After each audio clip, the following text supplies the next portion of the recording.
Voter പട്ടിക കൃത്രിമമടക്കം തെരഞ്ഞെടുപ്പിന്റെ ഫലം അട്ടിമറിക്കുന്ന ഏതൊരു പരിപാടി ആസൂത്രണം ചെയ്താലും തെരഞ്ഞെടുപ്പ് കമ്മീഷനിലെ ഒരാളും രക്ഷപ്പെടുമെന്ന് കരുതണ്ട എന്ന വ്യക്തമായ താക്കീത് നൽകിയിരിക്കുകയാണ് ലോക്സഭാ പ്രതിപക്ഷ നേതാവ് രാഹുൽ ഗാന്ധി.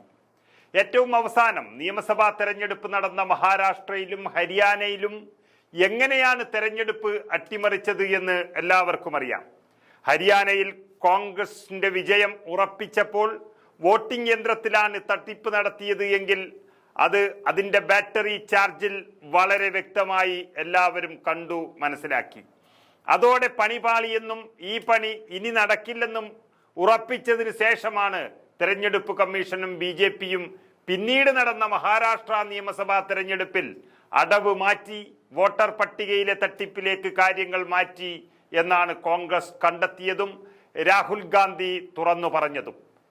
ലോക്സഭാ തെരഞ്ഞെടുപ്പിന് ശേഷം മഹാരാഷ്ട്ര നിയമസഭാ തെരഞ്ഞെടുപ്പ് നടക്കുന്നതിനിടയിൽ ലക്ഷക്കണക്കിന് വോട്ടുകൾ കൂടുതൽ ചേർത്തത് ഈ തട്ടിപ്പിന്റെ ഭാഗമായാണെന്ന് രാഹുൽ ഗാന്ധി തെളിവ് സഹിതം വ്യക്തമാക്കുകയും ചെയ്തു. ഇതിൽ ഹരിയാനയിൽ നടത്തിയത് അത്ര എളുപ്പവും വിശ്വാസയോഗ്യവുമല്ല എന്നുള്ളത് കൊണ്ട് പെട്ടെന്ന് പിടിക്കപ്പെടും എന്നുള്ള ഭയം വന്നതോടുകൂടിയാണ് ഉടൻ നിയമസഭാ തെരഞ്ഞെടുപ്പ് നടക്കാനിരിക്കുന്ന ബീഹാറിലും വോട്ടർ പട്ടിക എന്ന തട്ടിപ്പ് തന്നെ തെരഞ്ഞെടുക്കാൻ കാരണമെന്നാണ് രാഹുൽ ഗാന്ധി വ്യക്തമാക്കുന്നത്. അതുകൊണ്ട് തന്നെ വളരെ വ്യക്തമായ ചില മുന്നറിയിപ്പും ഒപ്പം ചില വെളിപ്പെടുത്തലുകളും നടത്തിയിരിക്കുകയാണ് രാഹുൽ ഗാന്ധി.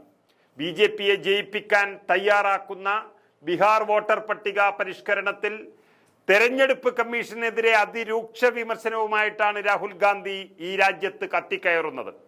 കമ്മീഷൻ ചുമതല നിർവഹിക്കുന്നില്ല എന്നും കമ്മീഷന്റെ പ്രസ്താവനകൾ പൂർണ്ണമായും അസംബന്ധമാണെന്നും രാജ്യത്തെ അറിയിച്ചിരിക്കുകയാണ് രാഹുൽ.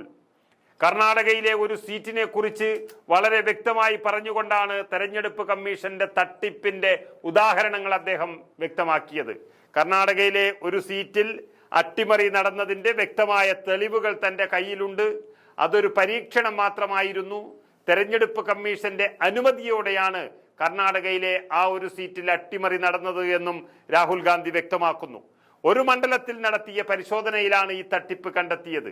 അങ്ങനെ ഓരോ മണ്ഡലത്തിലും ഈ നാടകം നടന്നതായി തനിക്ക് ബോധ്യമുണ്ടെന്നും ആയിരക്കണക്കിന് വോട്ടർമാരുടെ പേരുകളാണ് പുതുതായി ചേർക്കപ്പെടുന്നതെന്നും രാഹുൽ ഗാന്ധി തെളിവ് സഹിതം പറയുകയാണ്. അങ്ങനെ 50, 45, 60, 65 ഒക്കെയാണ് ഇവരുടെ പ്രായമെന്നും പറയുന്നു. വോട്ടർമാരെ ഒഴിവാക്കൽ, പുതിയ വോട്ടർമാരെ ചേർക്കൽ, ഇതൊക്കെയാണ് നടക്കുന്നത്. എന്നാൽ കർണാടകത്തിൽ മാത്രമല്ല, ഓരോ മണ്ഡലത്തിലും സമാനമായ നാടകം നടത്തുകയാണ് BJP. ഒരു കാര്യം ഉറപ്പിച്ചോളൂ, ഈ അട്ടിമറിയുടെ ഭാഗമായവർ ആരും തന്നെ രക്ഷപ്പെടാൻ പോകുന്നില്ല. തങ്ങൾ ഇതിനെതിരെ പോരാട്ടം ആരംഭിച്ചുവെന്നും എല്ലാവരെയും കയ്യാമം വെക്കുമെന്നും ഉറപ്പിച്ചു പറഞ്ഞിരിക്കുകയാണ് ഇന്ത്യയുടെ പ്രതിപക്ഷ നേതാവ്. നോക്കണം, ഒരു രാജ്യത്തിന്റെ പ്രതിപക്ഷ നേതാവിന് ആ രാജ്യത്തെ ജനാധിപത്യത്തെ അട്ടിമറിക്കുന്നതിനെതിരെ യുദ്ധം നടത്താൻ വേണ്ടി തയ്യാറാകേണ്ടി വരുന്നു എന്നുള്ളൊരു ദുരവസ്ഥയാണ് ഈ രാജ്യത്ത് നിലനിൽക്കുന്നത്. രാഹുൽ ഗാന്ധി ഈ രാജ്യത്തെ ജനങ്ങൾക്ക് ഒരു കാര്യം ഉറപ്പ് നൽകിയിരിക്കുകയാണ്: ഈ തട്ടിപ്പ് നടത്തിയ ഉദ്യോഗസ്ഥന്മാരെ വെറുതെ വിടുമെന്ന് ആരും കരുതണ്ട എന്നുള്ളത്.